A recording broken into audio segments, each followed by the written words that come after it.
Bienvenue à tous et merci beaucoup d'être là. Une petite note avant de commencer. Vous pouvez regarder cette vidéo sans publicité et vous trouverez également plus de contenu sur mon Substack, worldaffairsandcontacts.com. J'adorerais vraiment vous y retrouver. L'administration Trump a lancé une attaque illégale non approuvée par le Congrès contre l'Iran en coordination avec Israël. Cette attaque a eu lieu alors que des négociations avec l'Iran se poursuivaient à Genève. L'Iran ne représente pas une menace pour les États-Unis et a déclaré à plusieurs reprises qu'il n'avait aucune intention de se doter de l'arme nucléaire.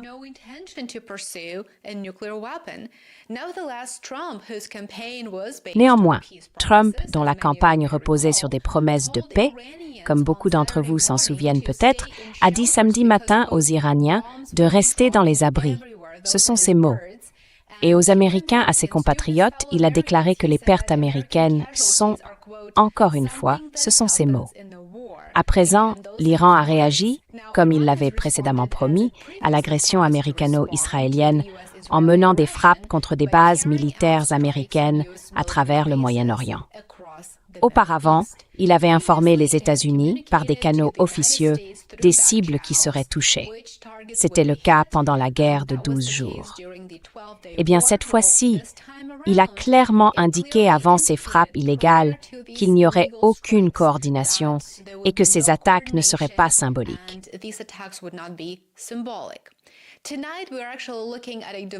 Ce soir, nous examinons en fait un développement qui pourrait provoquer une onde de choc dans l'économie mondiale. L'Iran aurait pris des mesures pour fermer le détroit d'Ormuz, qui constitue le point de passage le plus important au monde pour le transit du pétrole. Plusieurs navires dans le Golfe ont signalé avoir reçu des avertissements radio à haute fréquence de la part des gardiens de la révolution iraniens, indiquant que les navires ne seraient pas autorisés à traverser le détroit. Si cette situation se prolonge, elle marquerait l'une des escalades les plus lourdes de conséquences dans la géopolitique énergétique mondiale depuis des décennies. Trump, bien sûr, s'y était préparé. Plus tôt cette année, il a mené une opération illégale, non approuvée par le Congrès, au Venezuela pour s'emparer de son pétrole, sachant manifestement qu'il utiliserait les négociations avec l'Iran comme prétexte.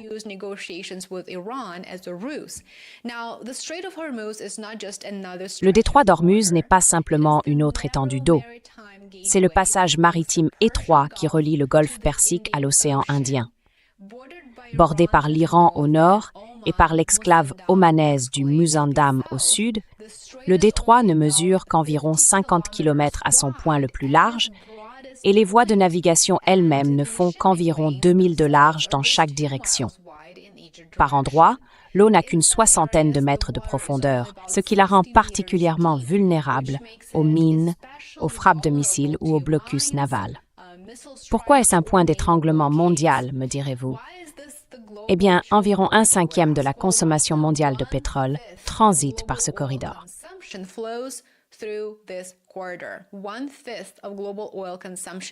Un cinquième de la consommation mondiale de pétrole, réfléchissez-y. Cela représente environ 20 millions de barils de pétrole par jour. De plus, près de 20% du gaz naturel liquéfié mondial, dont une grande partie provient du Qatar, transite également par cette route. En d'autres termes, il ne s'agit pas seulement d'un problème régional, c'est une artère économique mondiale. Et elle est en train de se transformer en crise économique mondiale à la suite des actions militaires des États-Unis et d'Israël. La crise actuelle fait suite à des frappes conjointes de missiles menées par les États-Unis et Israël contre des sites du régime iranien et des installations militaires.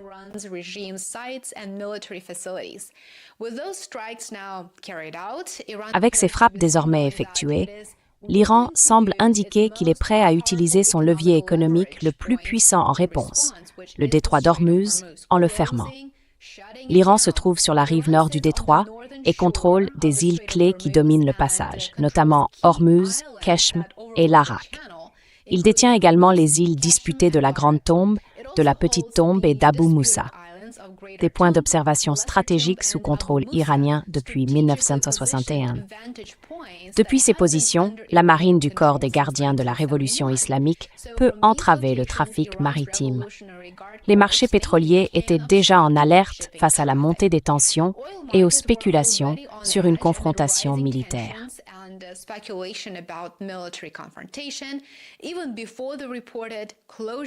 Même avant la fermeture annoncée, le Brent était déjà en hausse.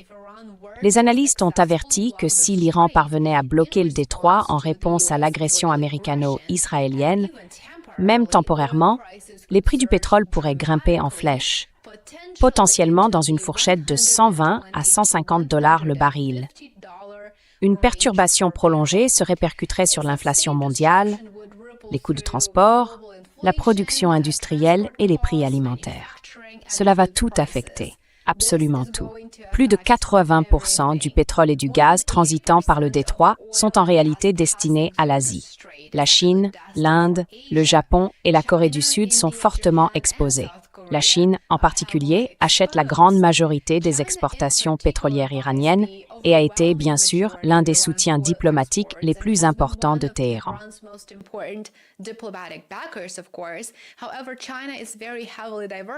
Cependant, la Chine est très largement diversifiée en matière d'importation de pétrole brut, de sorte que l'impact sur elle serait probablement négligeable. Une fermeture prolongée, en revanche, ne nuirait pas seulement aux économies occidentales. Elle affecterait également l'économie mondiale, y compris celle de la Chine. Cela soulève donc une question très intéressante.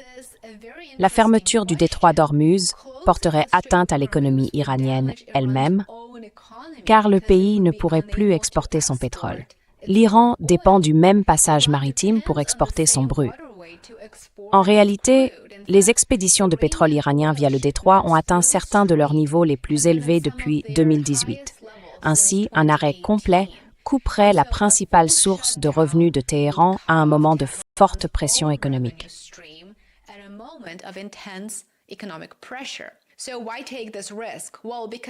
Alors, pourquoi prendre ce risque? Eh bien, parce qu'il s'agit d'un conflit asymétrique. Et dans un conflit asymétrique, l'effet de levier compte. Les capacités militaires conventionnelles de l'Iran ne peuvent rivaliser avec celles des États-Unis. Mais la géographie offre à Téhéran une carte stratégique que peu d'autres pays possèdent. Le détroit est très étroit, comme je l'ai mentionné plus tôt. Il est peu profond et très proche du territoire iranien. D'ailleurs, l'histoire offre un précédent. Pendant la guerre Iran-Irak de 1980 à 1988, la soi-disant guerre des pétroliers a vu des attaques contre des navires marchands et des infrastructures pétrolières. Si le détroit d'Ormuz devenait à nouveau instable, le risque cumulatif pour les routes maritimes de l'énergie serait considérable. Les alternatives sont d'ailleurs très limitées. L'Arabie saoudite peut détourner une partie de son pétrole via son oléoduc est-ouest vers la mer Rouge avec une capacité d'environ 5 millions de barils par jour.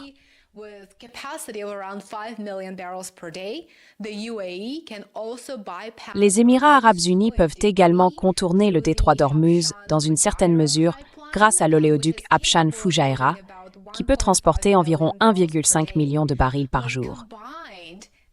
Mais, prises ensemble, ces alternatives ne sont pas suffisantes. Elles n'auront pas beaucoup d'effet, car elles ne couvrent qu'une fraction des volumes totaux qui transitent normalement par le détroit d'Ormuz. Ainsi, l'Irak, le Koweït, le Qatar et Bahreïn disposent de peu ou pas de capacité de contournement significative pour la majorité de leurs exportations, et cela va clairement leur nuire. En résumé, si le détroit d'Ormuz est réellement fermé pendant plus de quelques jours, les marchés mondiaux de l'énergie feraient face à un choc d'approvisionnement sévère. Alors que l'attaque illégale contre l'Iran a eu lieu et que l'Iran réagit désormais à cette agression. À la guerre de choix de Trump. Soyons clairs, les marchés de l'énergie sont désormais confrontés à une question binaire.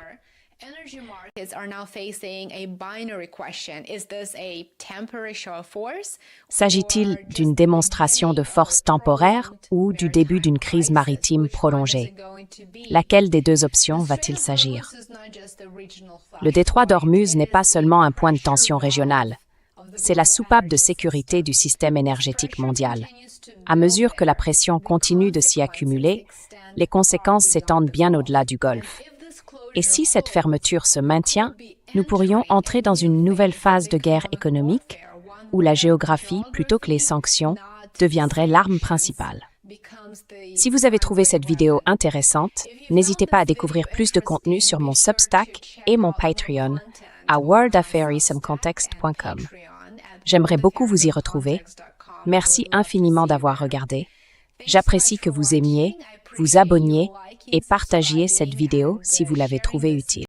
On se retrouve ici demain. Prenez soin de vous. And I will see you back here tomorrow. Take care.